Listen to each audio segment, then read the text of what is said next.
There's a particular kind of quiet that comes at this age. Not peaceful, exactly, more like everything has finally stopped arguing with you. My name is Harold Merritt. I'm 85 years old. And I've been sitting in this chair for the better part of 3 mornings trying to find where to begin. I suppose I'll begin here. I was never a man who talked much about him. That was something I was proud of. For a long time, I thought it meant I was strong, that I didn't need to be understood, that needing to be understood was somehow a weakness a man shouldn't carry into a room. I carried other things instead. I carried my father's silences. He was a man who worked with his hands and spoke in short sentences, and I grew up believing that was the shape of it, that a man who didn't say much was a man who didn't need much. I wanted to be that. I practiced it, actually. The way you practice a posture. Standing straighter, saying less. By the time I was 30, I had it down. I married a woman named Evelyn when I was 28. She had a laugh that came from somewhere real, not polite, not practiced. Real, the kind of laugh that made you feel like the room got warmer. She talked. God, she talked. About everything. About the neighbors, about the news, about a bird she'd seen that morning that she couldn't identify and wanted to look up in a book. I used to half listen. I'm not proud of that. I thought her talking was just noise that came with loving her. Background sound. Like the radio you stop hearing after a while. We had a boy, Thomas, a girl. Ruth Thomas took after me. Quiet, careful. Ruth took after her mother. Always reaching for something. Always in the middle of a thought she needed to finish out loud. I loved them the way I knew how to love people then. By showing up. By fixing things. By making sure the house was warm, and the car started, and the bills were paid. That was love to me. The maintenance. I didn't know yet what I was leaving out. There was an evening Thomas must have been around 14 when he came and sat next to me on the back step. Just sat there, not saying anything. I remember I was tired from work. I remember thinking I just needed 10 minutes of quiet. He sat there for a while, and then he got up and went inside. I didn't think about it much at the time. A teenage boy, sitting with his father. It seemed ordinary. I've thought about it nearly every day for the last 20 years. Because what I understand now, and didn't then, is that Thomas was waiting for something. Not for me to ask the right question or say the right thing, just for me to turn toward him. Just slightly, just enough. And I didn't. Not because I didn't, because I had trained myself so completely in the carrying of silence that I couldn't put it down even when it mattered. That's the thing about what you practice. It becomes you. You stop choosing it. It just runs. Evelyn used to say, "Harold, you're somewhere else." Not accusingly. She wasn't that kind of woman. She'd say it gently, almost like a question. "Harold, you're somewhere else." And I'd say, "No, I'm right here." And I meant it. I thought I was. I was sitting in the same room. I was present in all the ways I understood presence. But she was talking about something I didn't have a word for yet. She meant that the part of me she wanted to reach was always just slightly behind glass. Visible, but not quite touchable. I think she made her peace with that. Eventually, Evelyn was practical about the things she couldn't change. That was her grace, and I think her private sadness both. She got sick in her early 70s. It came fast, the way some things do. One year she was herself. The next year she was less. Then less again. I took care of her.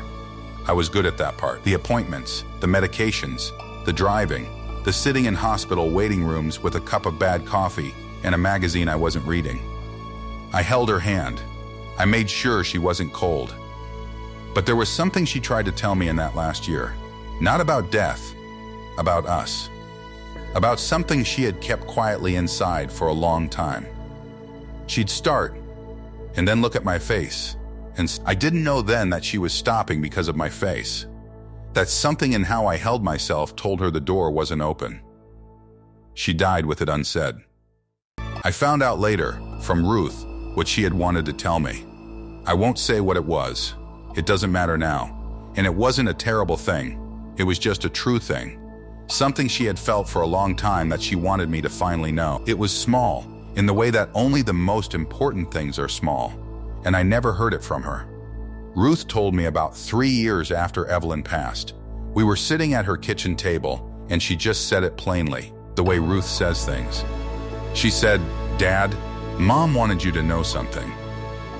She told me in case she didn't get to tell you herself. And she told me. And I sat and I said, "Oh," because what else was there to say? I've been carrying that "oh" for 12 years now. Not the content of what Evelyn wanted to tell me. The "oh" itself. The smallness of my response to something she had held inside for decades. Something she had tried to offer me and put back and tried again. And I gave her "oh." Not because I was cold, not because I didn't love, because I had chosen over and over, 10,000 small times to carry my distance like it was dignity. Thomas and I talk now, more than we used to. There was a period in his 40s where we barely spoke. I knew it had something to do with me, and I didn't ask about it directly, which was, of course, the problem. Ruth pushed us back together, gently, the way she does. She had a way of making space without forcing anything. Thomas came to visit about 8 years ago. We sat outside. It was getting dark. And he said, "I used to think you didn't want to know me."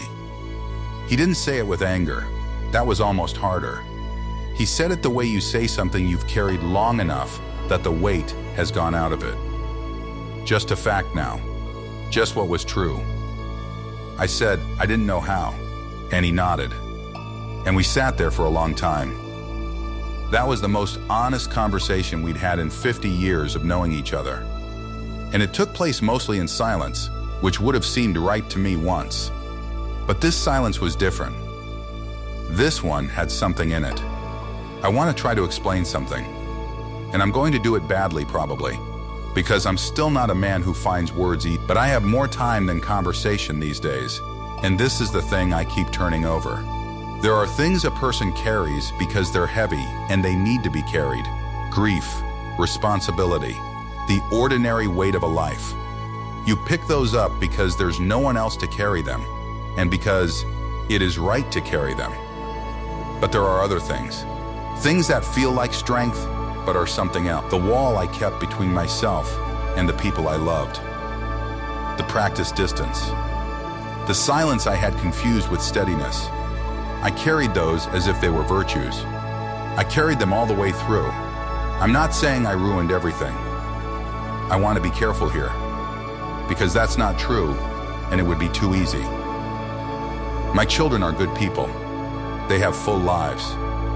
Thomas has grandchildren. Ruth is still, at 61, the most present person in any room she enters. They turned out to be themselves despite me, and because of me, in all the ways those two things tangle together. Evelyn and I had 44 years. There was real love in it, real warmth, real life. I'm not here to undo all of that in a single telling, but there is something I know now, sitting in this chair at 85, that I didn't know at 30 or 50 or even 70. The thing I chose to carry, the silence, the distance, the armor of not needing it, had a cost I didn't see while I was paying it. It cost Evelyn a conversation she deserved to have. It cost Thomas that evening on the back step. It cost me the knowledge of what my own wife wanted me to know before she died. And those aren't dramatic losses. There were no scene, no fights, no departures, no obvious fractures. That's part of what makes it so difficult to name even now. The damage was quiet. The way a door can warp in its frame so gradually you don't notice until one day it simply won't open anymore. I'm telling this not because I think I'm unusual. I think I'm ordinary. I think there are a lot of men like me, and probably women too, who confused the weight they carried with who they were, who practiced a kind of distance and called it composure, who were present in the room and somewhere else at the same time. I'm telling it because I've been sitting here for 3 mornings trying to say it out loud, and this is the only way I know how to do that now. Evelyn has been gone 15 years. I still reach for her sometimes, in the morning, in that half second before you're fully awake. The hand still knows where to go. She would have found something gentle to say about all of this. She always did. I think she would have said, "Harold, it's all right. I knew you the whole time." Maybe she did. I hope she did. There's a photograph on the table here. Evelyn and me, somewhere in our 50s. We're at a picnic table, summer, and she's laughing at something off camera. And I'm looking at her. Not at the camera, at her. I like to think that means something. I like to think that in that moment I put down what I was carrying long enough to just look at her. I hope I did that enough times for her to feel it. I think she did. I have to think that. If you've stayed with me this long, thank you. I don't need anything from you. No comment, no like, no share. I'm past needing those things. But if something in this sat with you, if there's someone in your life whose voice you've been half hearing, or a question you've been meaning to ask, or something you've been waiting to say I don't know, maybe just sit with that for a minute. That's all. Harold Merritt, 85 years old, still learning the weight of things.